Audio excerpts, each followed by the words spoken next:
नमस्कार। आपको आयुर्वेद में वेगोधारण किसे कहा है पता है? आयुर्वेद ने कोई वेग है उसको धारण न करे ऐसा कहा है और कोई ऐसे वेग है इनको धारण करे ऐसा कहा है। तो उसकी जानकारी मैं आज आपको देने वाली हूँ। आयुर्वेद का क्या कहना है कि जो शरीर के वेग है उनको आप धारण न करें।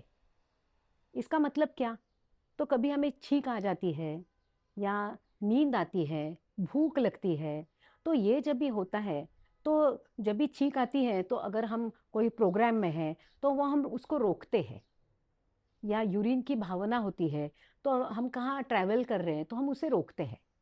तो ये करना आयुर्वेद के हिसाब से बहुत गलत होता है। जब भी वो भावना होती है, वो रोकना ये गलत होता है। कभी कभार ऐसा करना पड़ता है शिष्टाचार करके, लेकिन बार बार अगर ऐसा होने लगेगा तो वो गलत है। जैसे यूरिन की भावना हो गई और कभी कभार ऐसा हो गया तो ठीक है, लेकिन आप रोज ही ट्रैवल कर रहे हो, रोज ही आपको रोकना पड़ रहा है ये भावना, तो फिर इससे यूरिन स्टोन हो या बहुत सारी तकलीफें होते रहेगी। तो इसके लिए आपको वो रोकने के बजाय उसका रास्ता निकालना होगा और वो रास्ता निकाल के आजू बाजू जहाँ जाके आप यूरिन क्लियर कर सकते हो वो देखना पड़ेगा। और ये अगर आप करते हैं तो आपकी हेल्थ तंदुरुस्त रहेगी। जैसे छींक आती है, तो छींक आने के बाद आपको तो लगता है लेकिन मन्या स्तंभ है, मतलब स्पॉन्डिलोसिस, स्लिप डिस्क, कितनी सारी तकलीफें ये बार बार रोकने से होती है और ये हमें पता भी नहीं है। तो आयुर्वेद को अलग अलग 13 प्रकार के वेगोधारण बताए हैं शरीर के। जो जो शरीर के, जैसे हम पसीना भी आता है तो उसको भी रोकते हैं ओडोर लगा के, तो वो भी गलत है।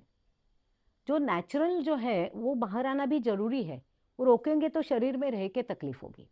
और उसी प्रकार से जो नींद आ रही है, तो भले 10 मिनट की नींद लेना वो टाइम, वो भी जरूरी होता है। ज़्यादा थकान है, अगर आपने थकान आने के बाद आराम नहीं किया तो वो भी गलत है। कभी कभार चलेगा, लेकिन बार बार होता है तो एक इमरजेंसी सिग्नल है ऐसा आप समझ जाइए। और इसके लिए जब भी प्यास लगती है, पानी ही पीना है और भूख लगती है तो खाना ही खाना है। बहुत बार क्या होता है कि हम बाहर होते हैं और आपको कुछ अच्छा पानी नहीं मिलता, तो आप क्या करते हैं, कोल्ड ड्रिंक वगैरह पी लेते हैं और प्यास बुझाते हैं। लेकिन वो प्यास बुझाना नहीं होता। जब भी आपको प्यास लगती है तो पानी पीना ही ज़्यादा जरूरी होता है। और भूख लगती है तभी पानी पीना, इससे भी आप जो अग्नि शरीर में तैयार हुआ है उसके ऊपर पानी डाल के जो भूख लगी है उसको रोक देते हैं। तो इस प्रकार से हमारे शरीर में ये वेगो धारण न करना ये उचित है। और बहुत बार हमें पता ही नहीं होता है, तो इसके लिए हम क्या करते हैं कि जो नहीं करना चाहिए वही करते हैं। आयुर्वेद ने बहुत सारे संयोग बताए, ये खाए ये मत खाए, वो तो हमें पता ही नहीं है। तो इसके लिए हम क्या करते हैं, हमारे मन को जो अच्छा लगे वो खाते हैं। इसका आयुर्वेद विचार हमें पता नहीं है। जैसे आयुर्वेद ने कहा है कि आप अगर अभी बिस्किट खा रहे हैं या चपाती खा रहे हैं तो उसमें दूध मत डालें। अगर हम रोज सवेरे उठ के चाय चपाती, चाय बिस्किट यही खाने लगेंगे तो हम आयुर्वेद के जो विचार है वो झुठला रहे हैं। और इसके लिए दूध चपाती, चाय चपाती कभी कभार ठीक है। एक तो वो जो चपाती है उसमें हम नमक डालते हैं। दूसरी बात, आयुर्वेद के हिसाब से गेहूं के साथ दूध या दही नहीं खाना चाहिए। तो ये जो आयुर्वेद ने जो विचार बताए हैं कि कौन सा विषान्न है, कौन सा अच्छा संयोग है, इसके बारे में जरूर आपको मैं एक बार जानकारी दूंगी। ये जो वेग है, ये शरीर के वेग धारण नहीं करने हैं। फिर कौन से धारण करने हैं? तो हमारे मन के वेगों को धारण करना है। मन के वेगों का मतलब क्या है? किसी के बारे में असूया होती है, मत्सर तैयार होता है कि मैंने तो इतनी ही मेहनत की थी लेकिन वो तो कितना आगे गया, मैं तो पीछे ही रह गया। देखिए, हर एक के नसीब में जो लिखा है उतना ही पैसा, प्रसिद्धि हर एक को मिलती है। उसे 1% भी कम या ज्यादा नहीं मिलती। लेकिन हमारे प्रयत्न करने में हमें चूकना नहीं चाहिए। वो करते समय उसके अच्छे कर्मों का फायदा उसको मिल रहा है ऐसा समझ के हमें आगे जाना चाहिए।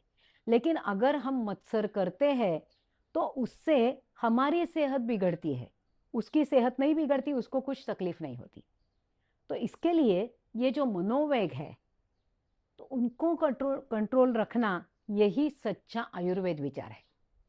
हमारे जीवन में सत्व, रज और तम, ये 3 दोष है।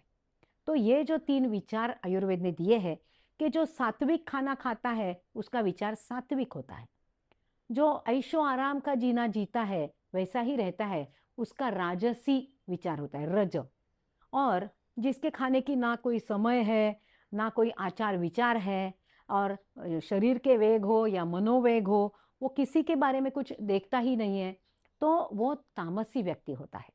तो जैसा हमारा आहार, जैसा हमारा विचार, वैसी हमारी प्रकृति होती है। और इसलिए वेगो धारण न करना, यह हमारे आहार के लिए, हमारे विचार के लिए और हमारे दैनंदिन जीवन के लिए, जैसे मैंने बताया कि बहुत जन ऐसे होते हैं कि चलते ही नहीं है, वॉक ही नहीं लेते हैं, एक्सरसाइज ही नहीं करती है, और उनको ऐसा लगता है कि नहीं, मेरे मन को अच्छा लगता है कि मैं एक जगह बैठे रहूं। लेकिन शरीर को क्या अच्छा लगता है? शरीर को व्यायाम की जरूरत है। तो वो जो शरीर की इच्छा है, वो जो मन की इच्छा नहीं है लेकिन शरीर की इच्छा है, तो वो जरूरी है, वो करना चाहिए। और ये हम भूल जाते हैं और मनोवेगों को ही हम धारण नहीं करते। तो मनोवेगों को धारण करना है और शरीर के वेगों को धारण नहीं करना है। अगर आप ये 1-2 महीना भी करके देखते हैं ना, तो आपको ये समझ में आ जाएगा। दूसरी बात, किसी की निंदा करना, तो ये सब करने से, निंदा सुनना या किसी की निंदा करना, ये भी आयुर्वेद ने गलत बताया है। तो वो करने से हमारे खाते का पुण्य कम होता है, दूसरे को कुछ फर्क नहीं पड़ता। तो जो गलत है वो हम क्यों करें? और इसीलिए मनोवेगों को धारण करना, मोह माया, ये जो षड्रिपु है, क्रोध है, क्रोध तो सबसे बड़ा मनोवेग है। आप क्रोध को जितना रोकोगे उतनी आपकी सेहत अच्छी होगी। और रोकना मतलब क्या है? आप क्या करना चाहिए आपको कि एक बुक लेके उसमें आपको जिस पे गुस्सा आ रहा है, निंदा करनी है, वो लिखिए और फाड़ के फेंक दीजिए। तो आपका मन भी साफ हो जाएगा। ये मनोवेग धारण भी ऐसे प्रकार से नहीं होंगे, लेकिन लोगों तक भी आप दुख नहीं पहुंचाओगे। आपको मिला हुआ दुख लिखिए और वो फाड़ दीजिए। ये सबसे अच्छी बात है। तो हमारे क्लिनिक में अच्छा जीवन कैसे जीना है, उसके लिए फ्री चेकअप करके कौन सा दोष कम ज्यादा हुआ है कफ वात पित्त दोष में, ये सब हम बताते हैं। और पिछले 35 सालों से फ्री कंसल्टेशन हमारे थाने और दादर के तन्वी फ्री चेकअप क्लिनिक में दिया जाता है। हमारे घंटाली थाने हैं या विष्णुनगर नौपाड़ा थाने हैं, वहाँ पे आप कभी भी फ्री चेकअप के लिए आ सकते हैं। दादर में डॉक्टर जोशी है, हमारे तन्वी ऑफिस में डॉक्टर देशपांडे है, और घंटाली में डॉक्टर मानसी, डॉक्टर रुचा और डॉक्टर पुष्कराज, मेरी दोनों बेटियां और दामाद है। तो आप फ्री चेकअप के लिए वहाँ आ सकते हो। और रोज 11 से 1 के बीच में 9820075813 इस नंबर पे फ़ोन करके भी आप फ्री कंसल्टेशन ले सकते हो। और रविवार को हमारा ऑफिस बंद होता है, बाकी के दिन 11 से 1 में आप ये जरूर सुविधा ले सकते हो। हमारे आप जैसे बहुत सारे पेशेंट्स हैं, वो हमारे तन्वी हर्बल के फैन हैं। वो कहते हैं कि सत्व होने की वजह से इंस्टेंट रिजल्ट मिलता है और कोई साइड इफेक्ट नहीं है। तो हमें रिव्यूज भेजते रहते हैं। उसमें से एक रिव्यू आज मैं आपको पढ़ के दिखाने वाली हूँ। ये जो रिव्यू है वो है बालाजी कांबळे जी का। तो उन्होंने ऐसा लिखा है, बहुत दिन मैं टीवी पे डॉक्टर मानसी का प्रोग्राम देख रहा था और बहुत डॉक्टर्स का मार्गदर्शन मैं सुनता रहता हूँ। तो उनका जो मार्गदर्शन है मुझे इतना अच्छा लगा, तो मुझे लगा कि एक बार जाके उनको मिलना चाहिए। और मेडिकल में जाके भी मैंने दवाइयाँ पूछी थी, लेकिन मुझे सब दवाइयाँ जो मैंने सुनी थी वो नहीं मिली थी।